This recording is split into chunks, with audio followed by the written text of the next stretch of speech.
大约是2000年秋，距中元节还有几天。这是那种不慌不忙的雨，下了就不肯走的那种。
这雨下的，一时半会儿停不了。是啊，慢慢来吧。这把牌真难打啊。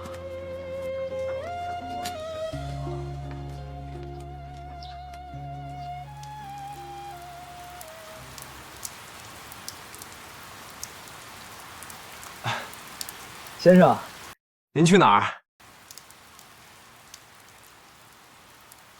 去哪儿？我哪儿也不去，我回家。哦，回家。我用车送您吧，您住哪儿？神皇州。我本来想走一走的。神皇州，跑8里远哈。这么糟糕的天气，走回家非天黑不可。好吧。好家伙，这么重！您还打算走到神皇州？里面装的什么？黄金？书。坐稳当些。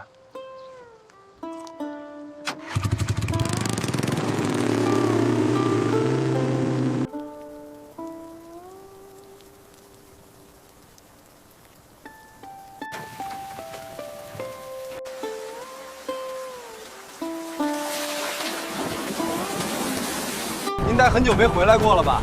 现在乡下的路难走着呢。是的，很久了。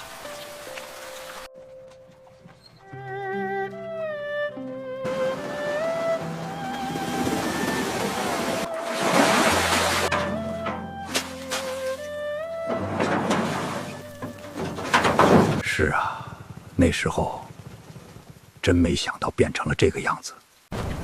需要我帮忙吗？哦，不用了。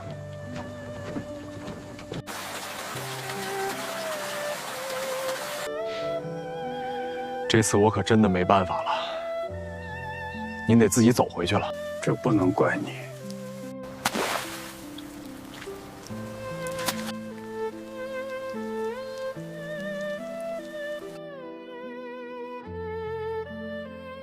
您贵姓？我姓马。您是不是马叔？你怎么知道？我瞎猜的。我妈叫燕红霞。你是红霞的儿子，他儿子都这么大了。你妈呢？她现在可好？我妈5年前就害病死了。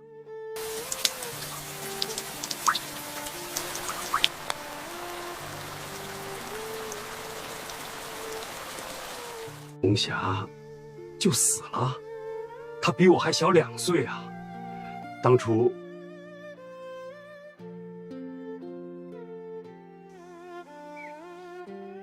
我妈曾对我提起过您。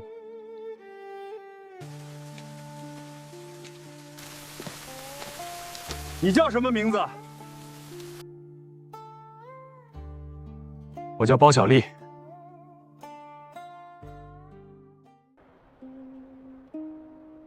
我我很早就没了父亲，那时候，哥哥马可在我心里，就像父亲留下的位置。哥哥小学一毕业就回乡务农，生产队里，他总是冲在前面。可他不只是会干活，他也爱读书。每天晚上，只要有一点空，就在煤油灯下看到大半夜。我刚上小学时还认不了几个字，就缠着哥哥给我讲书里的故事。许云峰、江景、杨子荣，那些名字是我最早认识的英雄。很长一段时间，我真觉得自己就生活在他们中间。谁能回答这个问题？我从来没想过，哥哥会突然离开我。那年夏天，生产队的仓库失火，他冲进去救集体的种子，再也没有出来。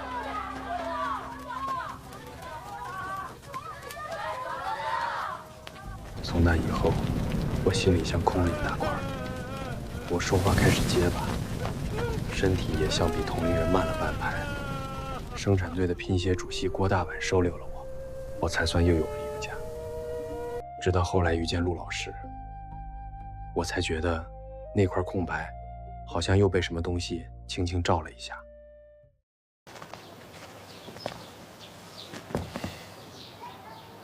陆老师为什么只对我一个人开放他的私人藏书？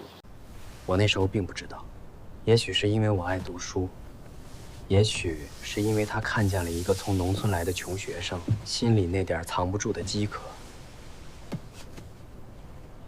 我第一次走进陆老师的房间，看见四面墙都排着书柜，书桌上、椅子上，甚至地板上，到处都堆着书。那一刻，我觉得自己像走进了书的海洋。从那以后，我每周都要从陆老师那里借书，每次2、3本，每天一直看到深夜。1年下来，陆老师的藏书差不多快被我看了个遍。读书和喝酒是陆老师最放不下的2件事。你们继续。他常常一个人关在屋子里喝酒。老师，您再讲讲。兴致来了，就把平时比较器重的学生叫去，一块儿喝。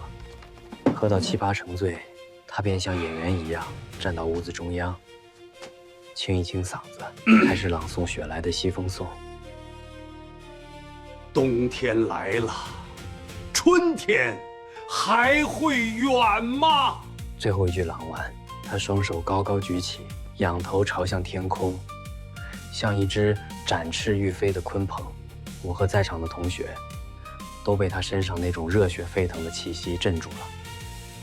那时候，我们觉得陆老师就是我们的偶像。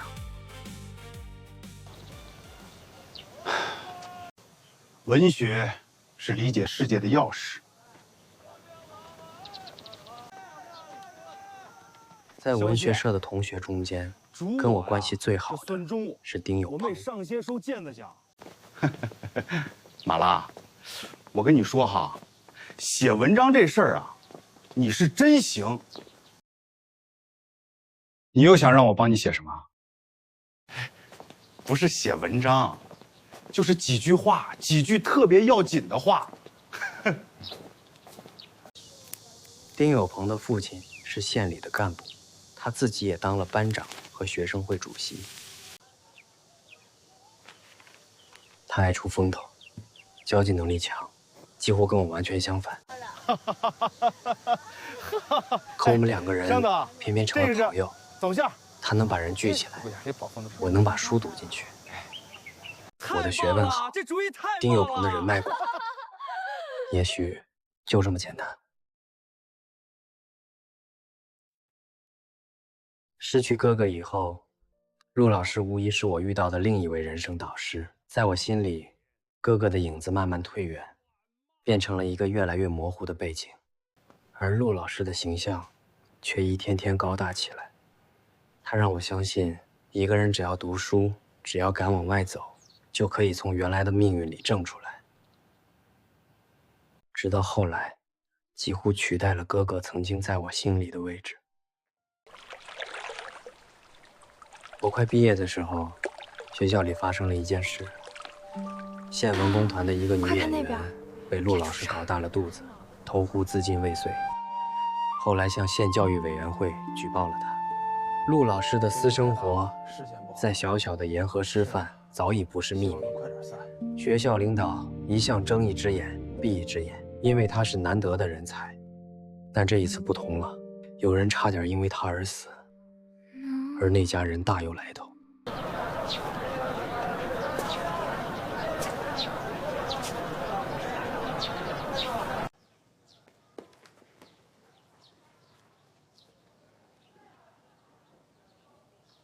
那件事以后，我第一次意识到，陆老师并不是一个没有裂缝的人。可那时的我，还是被他身上那种危险的光吸引着。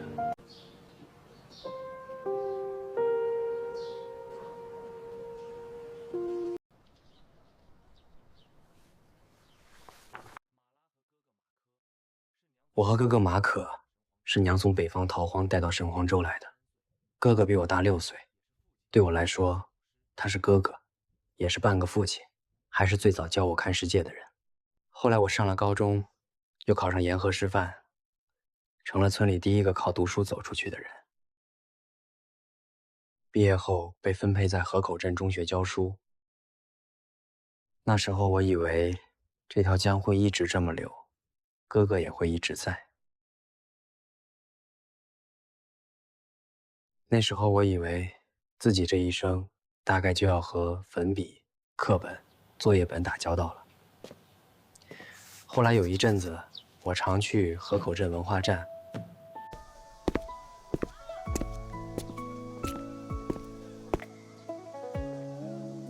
起初我以为自己只是去找书，后来才明白，把我吸引到那里去的不只是书，还有那个守着借书窗口的姑娘。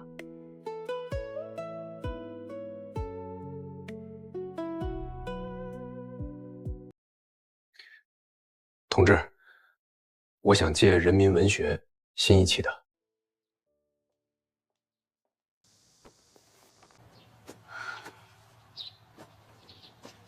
借这个，昨天刚到的。还要什么？没，谢谢。那个夏天，我借书借得格外勤，借一本还一本，再借下一本。有时候书还没看完，我就已经想着下一次去见他。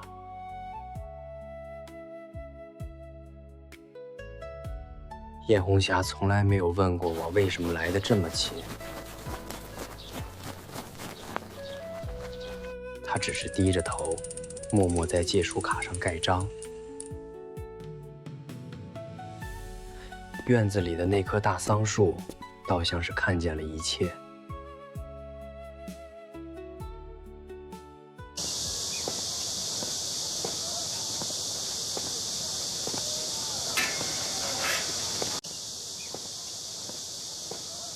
80年代初，在河口镇，燕红霞是最惹眼的存在。她父亲是照相馆的摄影师，脸上满是麻子。我那时总想不明白，一个满脸麻子的男人，怎么会生出这么一个漂亮出尘的女儿？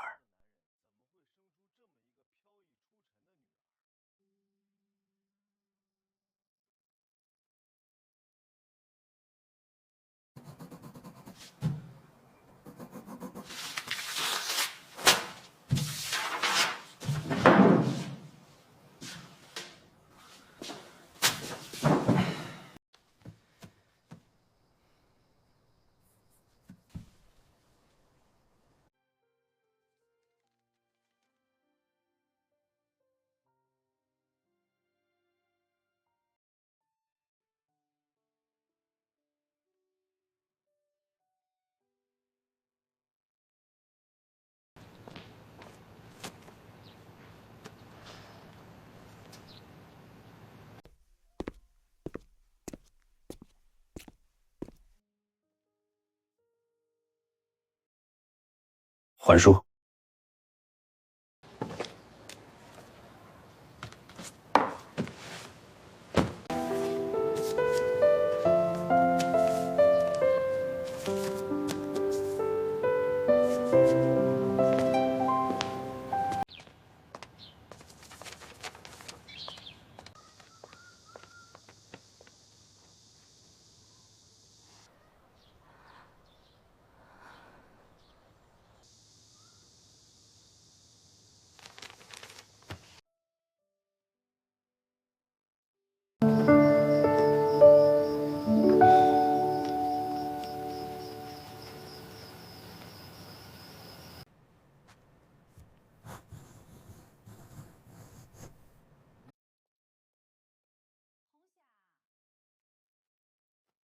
燕红霞借给我的那本书，被我带回了宿舍，也像是被我带进了自己的日子。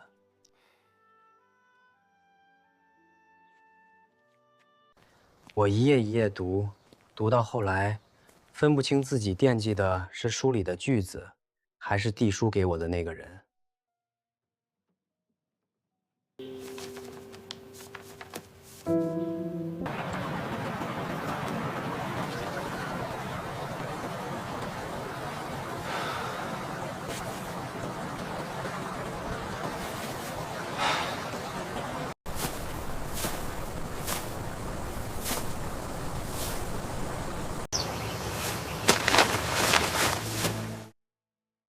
不好意思，让你久等了。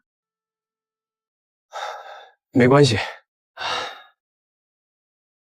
我以为你不会来了。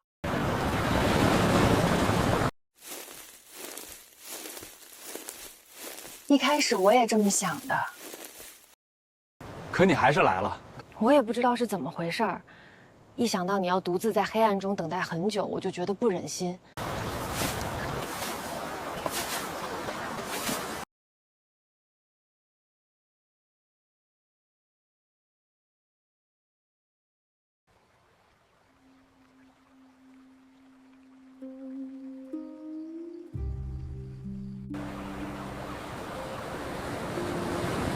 你那首诗《黎明的窗前》，我以一株草的姿势出现在你的视野，写得很好，有一点舒婷的味道。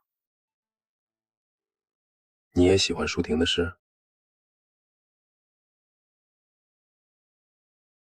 我必须是你近旁的一株木棉，作为树的形象和你站在一起。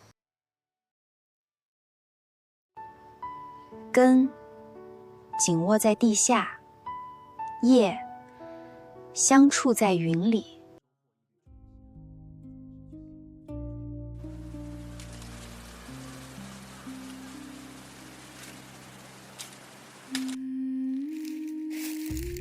他念那两句诗时，没有看我，只看着江面，我却觉得他把我心里最不敢说的话说出来了。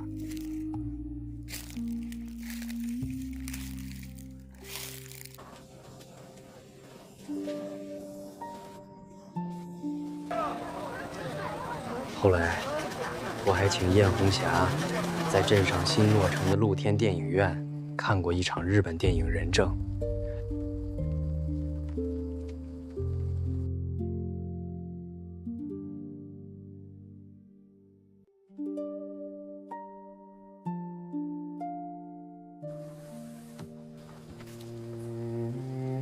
银幕的光一阵一阵落在他脸上，我坐在旁边，连呼吸都不敢太重。那时候，我觉得自己是真的开始恋爱了。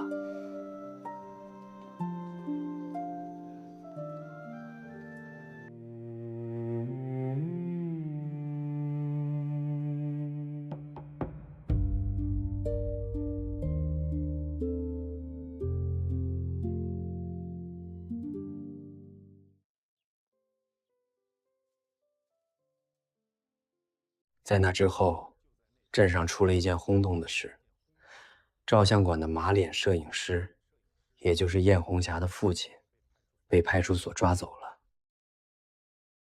镇上很快传开，说他借着照相馆暗示，多次侵犯妇女，后来被判了15年。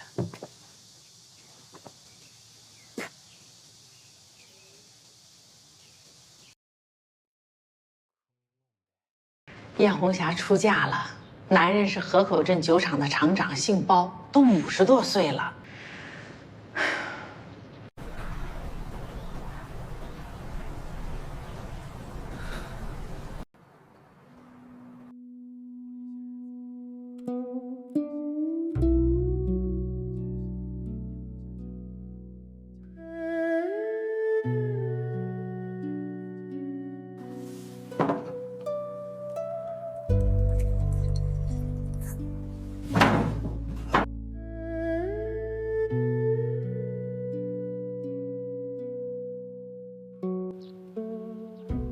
都收过一觉吧？从那以后，我没有再去文化站。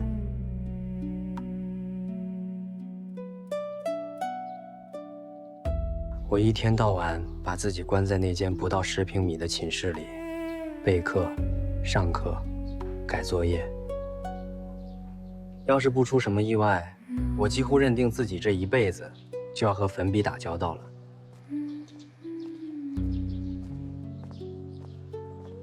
而同燕红霞那场无疾而终的恋爱，让我感觉自己像一只断了线的风筝，不知道会飘向何处。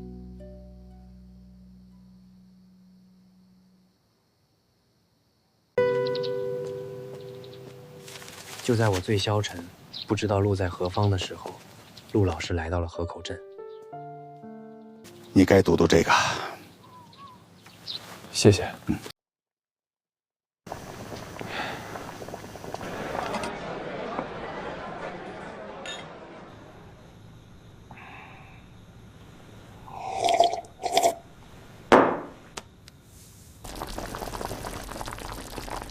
马拉，我再也忍受不了沿河师范那种死气沉沉的生活了，再下去我非疯掉不可的。我已经决定辞职了。辞职？为什么？我要办一家企业，我呀要弃教从商，以经济建设为中心。这个时代真是山雨欲来风满楼啊！春江水暖鸭先知，要敢于当第一个吃螃蟹的人，再不迎头赶上，就会被毫不留情地抛到一边去了。马拉，跟我一起干吧。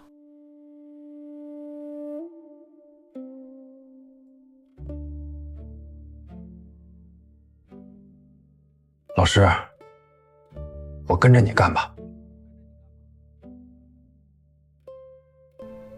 好样的，马拉！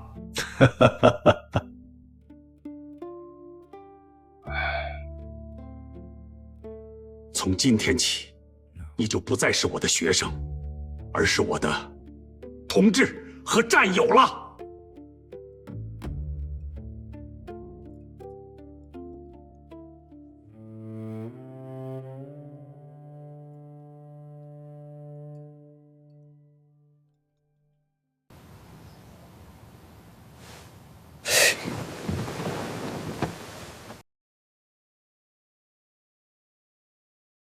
陆老师，也许我们将来都能成为了不起的企业家呢。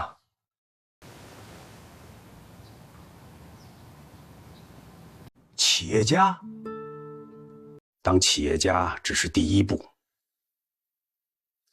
等赚到足够的钱，我们就去购买一座海岛，在世界招募1000名青年来岛上生活。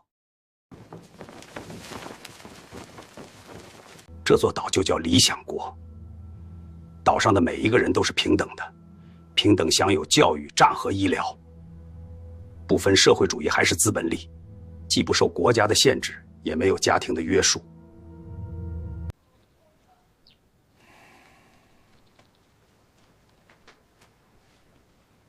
为什么不让丁有朋也加入呢？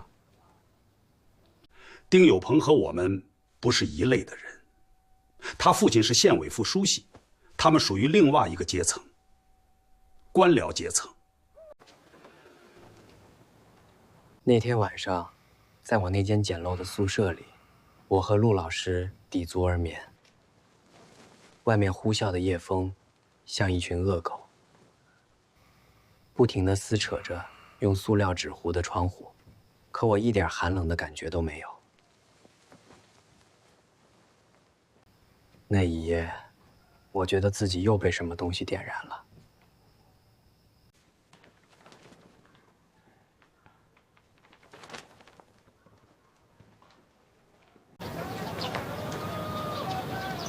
公司刚注册筹建的时候，困难比我想的多得多。可我亲眼看着鲲鹏在短短3年里，慢慢做煤炭运输和交易，又一步步扩展到建筑、建材、化工，资产涨到100多万元，成了沿河县举足轻重的纳税大户。放弃吧，我吃又不进来。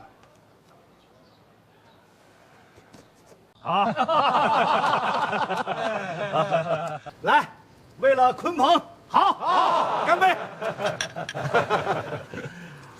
陆老师也成了全省10家民营企业家。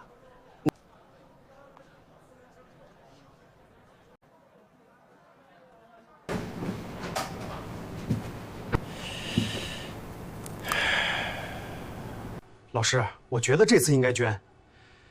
丁有鹏来跟我说，县里的教育经费真的很困难，这笔钱我们捐得起的。而且您以前也一直……马拉，你还是像个教书先生。做生意，没有你说的那么简单。后来，马拉再也没有找到机会解开陆老师和丁有鹏之间的那个结，因为不久之后，公司总部就搬出了沿河县，迁到了乙城。再后来的事儿，很多人都知道了。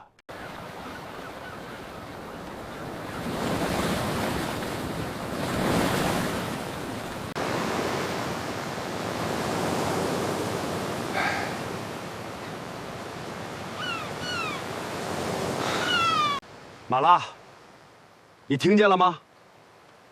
这就是机遇的声音。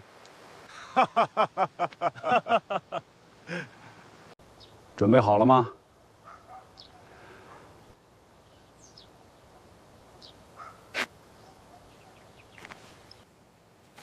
我跟着陆老师来到尔城，公司总部搬进南航路的几间民房，人生地不熟，处处碰壁。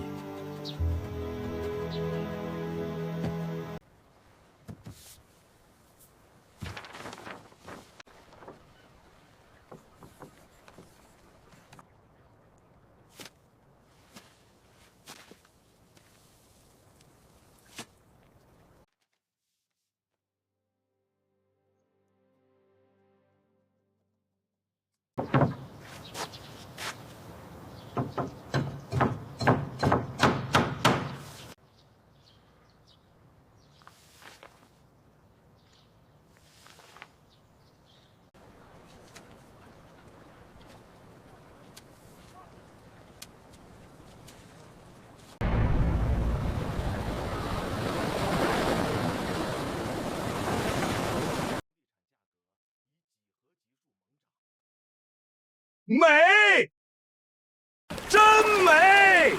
老师，工作人员能看见您的，让他们看，美、青春、马拉，这些才是值得追求的东西，其他的不过是脚手架。我们就要赚到近1000万元了。2年以后，新城的房地产价格以几何级数猛涨，陆老师看准时机，把海边那片长满荒草的地皮抛了出去，一下子赚了近1000万元，那差不多就是顶点了。可我那时候还不知道，但后来发生的事，很多人都已经听说了。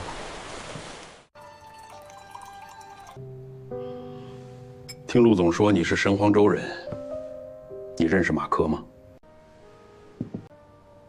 他是我哥哥。安泰那边谈成了，大买卖。2公子的关系深得很，海关都安排好了，3年把资本翻3番。这太冒险了吧？故9万里，则风丝在下也。背负青天，而莫之夭阙者，而后乃今疆图南。我明白了。我们这只鲲鹏已经飞起来了，不冒险行吗？舍不得孩子，讨不到郎。有二公子这样过硬的后台，你就等着数钱吧。后来我才慢慢明白，生意场上有些门一旦推开，里面不只是机会，也有看不见的账和债。鲲鹏做大以后，来往的人越来越多，钱也越滚越快。安泰就是在那个时候慢慢靠近我们的。我那时还不懂，理想一旦挨近钱，影子也会跟着长出来。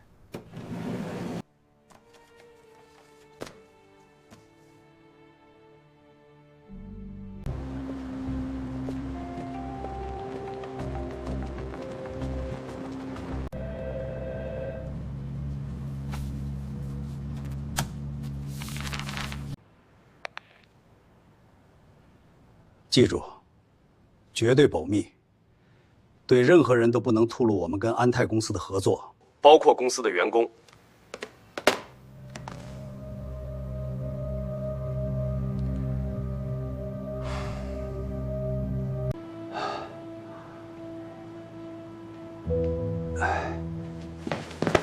你怎么了？我没事儿。你是患者的什么人？学生。切片和血清化验是晚期，日子不会太长了。你们怎么现在才送来？病情结果暂时不要张扬。本台消息：关于近期发生的特大汽车走，无可奉告。请您说一句话。中央纠察组进驻北方某市，对特区冷以来调查，此案涉及海关，弑父母官员，震动全国。调查组的到来，标志着这场贪法大案。你是我最喜爱的学生，我一直把你看作我精神和事业的继承者。我一辈子单身，没有法定继承人，跟了我这么多年没沾光，说不定还要带我坐牢。我现在一贫如洗，除了母亲那幢老房子，实在没别的办法补偿你了。深夜，陆老师在我怀里停止了呼吸，我一个人坐在空病房里，久久没有动。多年前失去娘和哥哥的痛，又一次涌了上来。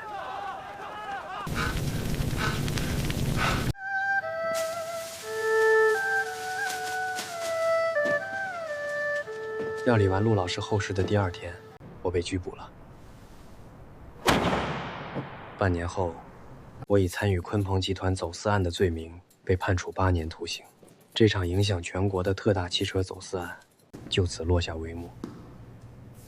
直到我被送往内地的劳改农场服刑，都没听说安泰公司受到任何法律追究。我们只不过当了人家的替罪羊。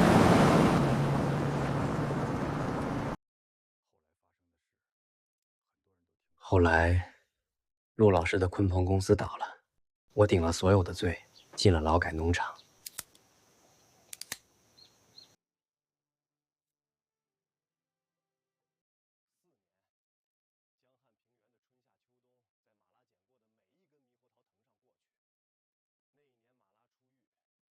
出狱那一年，我拎着一只黑皮箱，决定回省黄州。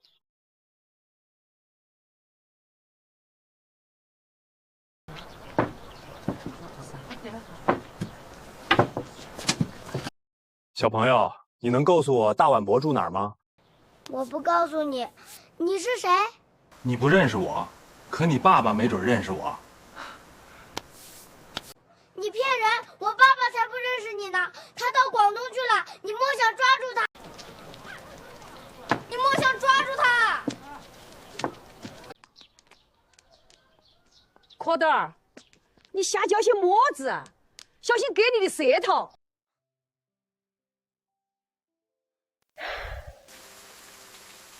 谷雨不在家吗？他出去打工了，过年都没回家。可他相认呢？去广东了。他也去广东了。你是说郭爹吧？他早就搬到堤上的少棚去住了，东升搬镇上去了。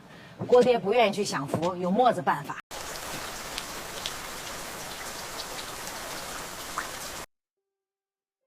我这才知道，神黄州早就不是我记忆里的样子了。年轻人一个接一个往外走，留下来的都是不肯走，也走不动的人。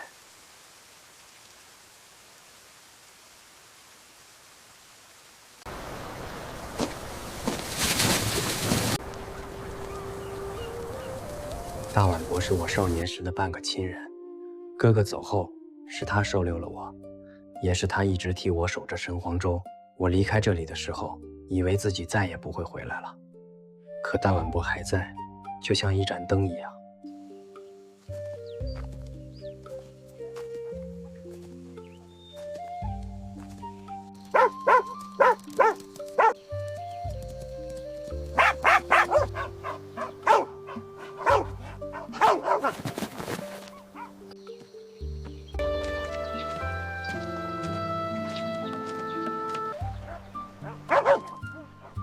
社员，你找谁？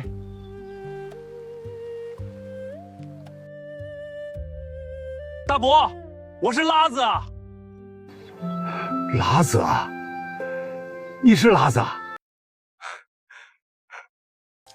哎呀，快进屋吧，拉子，瞧你身上都快湿透了。哎呀，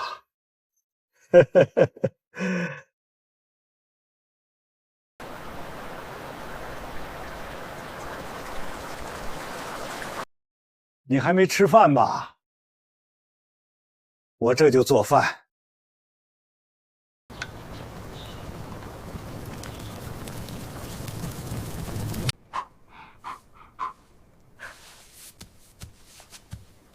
喝，辣子，你看你比以前还瘦了。大伯，您几时见过我不瘦的？哼，大伯，您为什么不去镇上跟东升他们一起住呢？去镇上干么子？一天到晚看楼房，我在这儿挺好的。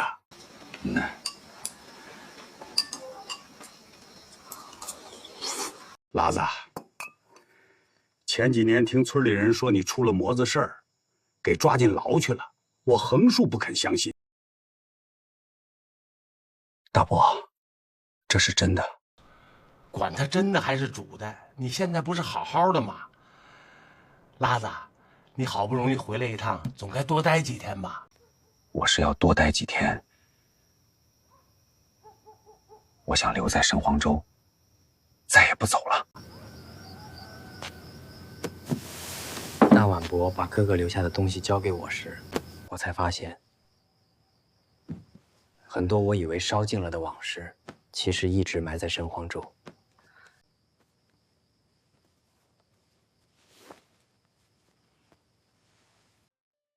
一本日记，一本青春之歌，还有一个叫慕容秋的名字。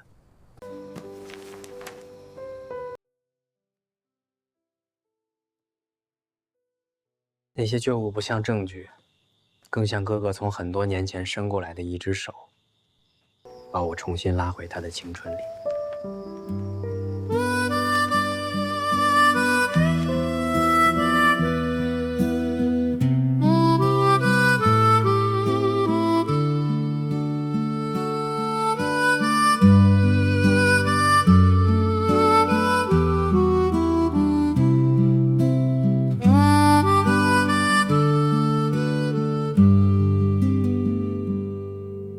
江声漫过来是路，谁的脚步回来过了吧？在风雨里停留。您是不是？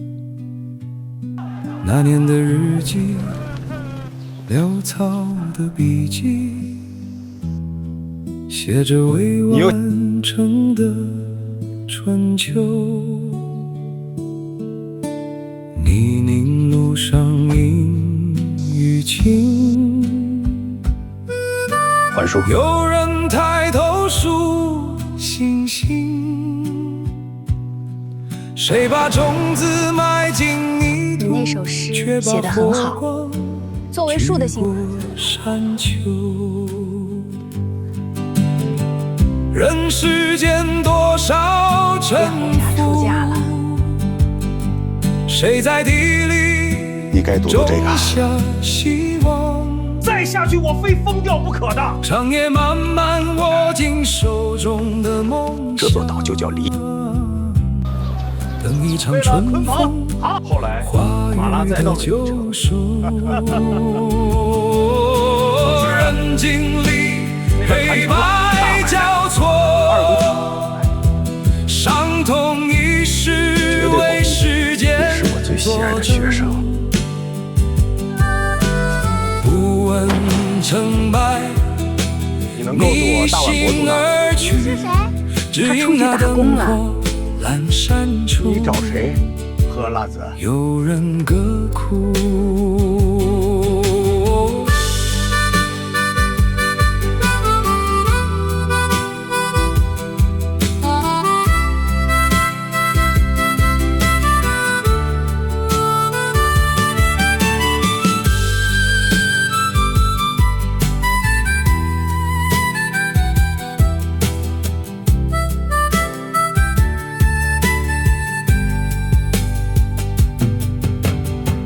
涛汹涌一叶孤舟，铁骨铮铮沉默是怒吼，铺满荆棘的路口，初心是唯一的北斗，回望来时崎岖青山便是归处，江声依旧向东流，岸边的人已白了头，江声依旧向东流，岸边的人已白了头，白了头。哦，江声依旧向东流，岸边的